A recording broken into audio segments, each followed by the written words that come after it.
আপনাদের কাছে আমার আসসালামু আলাইকুম মোকাবিলার জন্য প্রস্তুত এবং আমাদের যে এই পাথারে গ্রামটা এটা লেগে আমাদের অবহেলিত গ্রাম এই মসজিদটা দেখেন এখান থেকে রঙে টাকা পয়সার অভাবে রং করা যায় না। উনি লন্ডন প্রবাসী, আমরা বালার লাগি আমরা মুতুল্লি বানাইছিলাম। আজকে 1.5 বছর মতন টাকাটা লুয়ে গেছে, কোনো মসজিদের হিসাব নাই, কোনো হিসাবের কোনো কিছু নাই। যদি মেসাবে চাই হিসাব বলছে কিসের হিসাব, মানে আমাদের মেসাবে ফোন দিলে ফোন উঠায় না।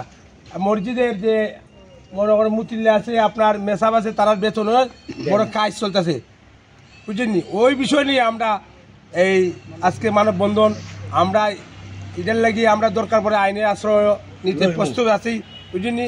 আর এই যে আমাদের ওখানে ওই ওয়াল আছে, ওয়াল ভেঙে গেছে, আর রাস্তাঘাটে বেহাল অবস্থা, এগুলা কোনো কিছুই নাই।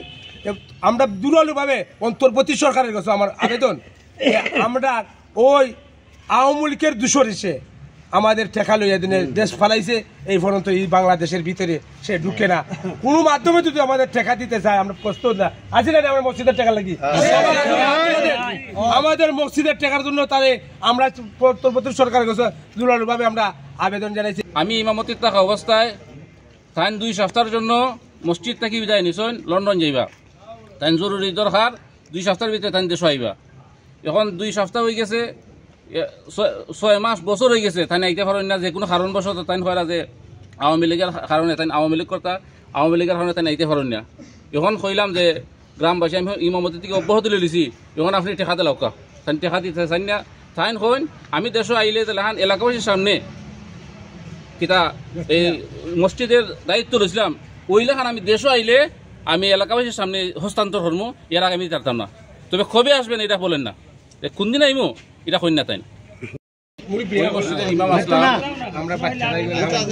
আমি ইমামতি দেখার পরে তাই যে সময় মসজিদ থেকে বিদায় লিয়া যায়, ওই জন্য আমি 2 সপ্তাহ লাগে লন্ডন যাইলাম।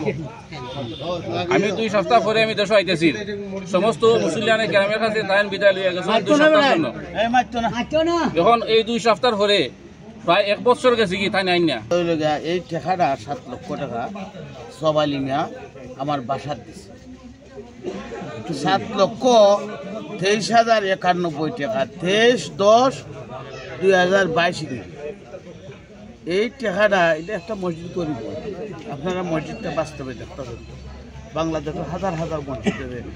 যে একটা গরিব গ্রাম, এই গ্রামও সুন্দর মসজিদ আছে, ওখানে মসজিদটা একবারে অবস্থা খারাপ, কিন্তু টাকার অভাবে এই মসজিদে কোনো কাজ করাইতে পারে না। কিন্তু ওই চেকটা কিন্তু আমার নামে দিলাইছে, বাস্তব কথাটা যেটা আমার নেওয়া দেওয়ার পরে আমি কিন্তু সাথে করে আমার নামে তো চেক হওয়ার কথা, পাতাইরা বাজারের মসজিদ, বাজার গ্রামের মসজিদ, ওই চেকটা দেওয়া রাজা মিয়ার নামে। আমার সামনে কিন্তু রাজা মিয়ার নামে চেকটা দেওয়া হয়েছে। দেওয়ার পরেও শুনতেছি আমরা এখন পর্যন্ত আল্লাহর ঘর মসজিদের লাগি যে কোনো সারা পৃথিবীর থেকে যে কোনো মানুষের কথা হওয়ার অধিকার আছে। মসজিদ আল্লাহর ঘর, এটা খের বাপের না, খের বাপের সম্পত্তিও না। ওই টাকাটা খেনে দেয় না, না দেওয়াতে আজকে এই গ্রামবাসী মানববন্ধন করতেছে। মানববন্ধন হইয়া তুমি একজন ব্যক্তি মতো লইয়া কি টাকা মাইরা যাইবার লাগে মসজিদের টাকা খাইবা, এটা আল্লাহর আগুন। মসজিদ আল্লাহর ঘর, মসজিদের টাকা হইলে এটা আগুন, আগুন নিয়ে এখানে শুরু করেছে।